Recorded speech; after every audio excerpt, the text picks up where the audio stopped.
and Chief Certified Meteorologist Betty Davis joining us with the latest. Betty. Hi, everyone. Right now, the eye of Irma is about 50 miles northeast of San Juan, Puerto Rico. So here is the system, and it's still strong with maximum sustained winds of 185 miles per hour. You can see the gusts 225 miles per hour.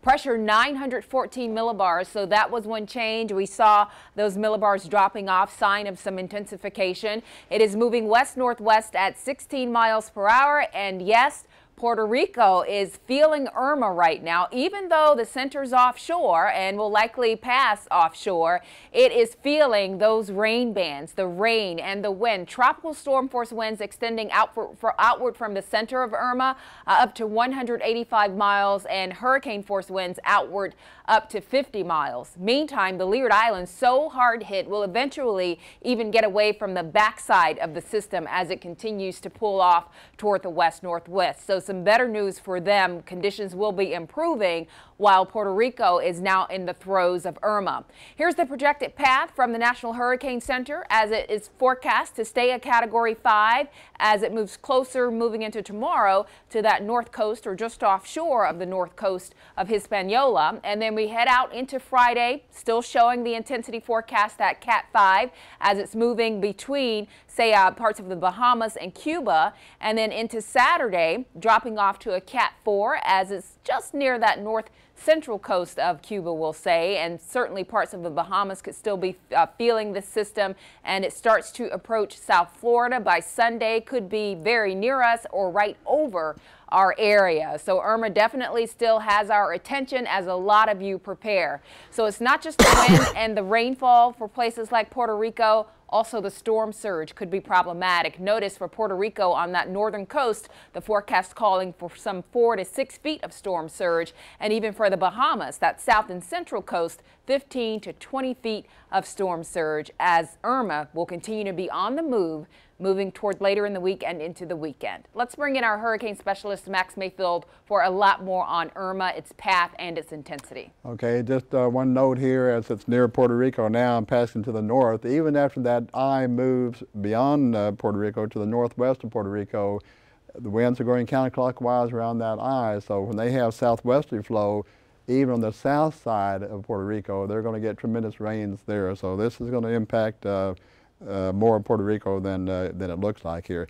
I keep looking for some reasons why this will diminish in strength, and I'm not finding it. I don't see any dry air. This is the water vapor imagery.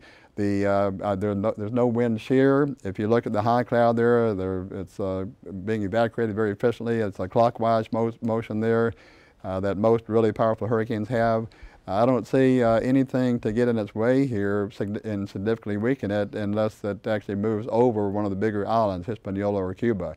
And even then, it's not going to just fall apart. So if you also look at the ocean heat content, this is from the University of Miami.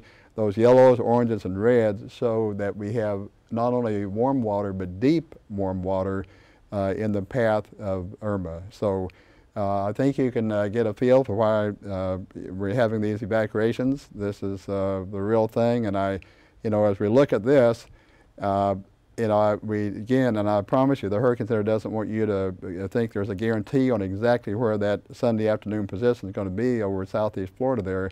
They know the uncertainty here, and that's why they have the cone. If we look at the satellite imagery right now and put a little bullseye on top of that and move that along the right edge of the cone, even if it's all the way on the edge of the cone, we're still going to get impacts here.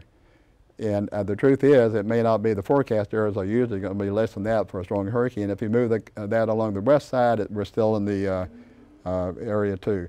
So this graphic, Betty, we were talking about this, the most likely arrival time of tropical storm force winds. This is a new graphic from the Hurricane Center.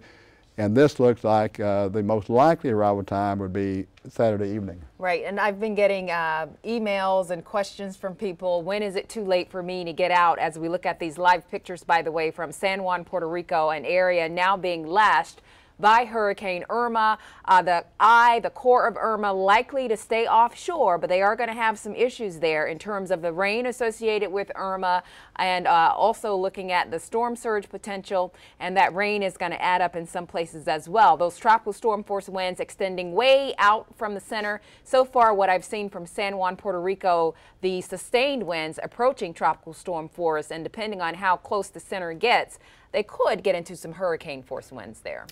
They certainly could on the North Shore, and you know, nothing magical happens at 74 miles per hour. If it's 64, Right. 70, it's still going to be bad. Right, and I want to get back to this graphic about the time of arrival for tropical storm force winds here in South Florida, Max, because people want to know when should I be done and out of here before the winds start to pick up and conditions really start to deteriorate. And the Hurricane Center has two new graphics. One shows the most likely arrival time. This is, you know, normally if you're planning a picnic, you go with the most likely, but they also put out a graphic for the earliest reasonable arrival, and that's going to be earlier. This is a 10% chance of very early on Saturday morning. So, you know, if you can get everything done and do what you need to do, evacuate and get out of here before Saturday morning would be my advice. Right, best case scenario there. Certainly by Sunday, you're just going to have to hunker down in safe shelter. Yeah. Yeah. And by the way, I commend the local officials for these evacuation orders now. I mean, you don't want to wait till the last Right. minute, and they're doing this. They get points for this because they're doing it before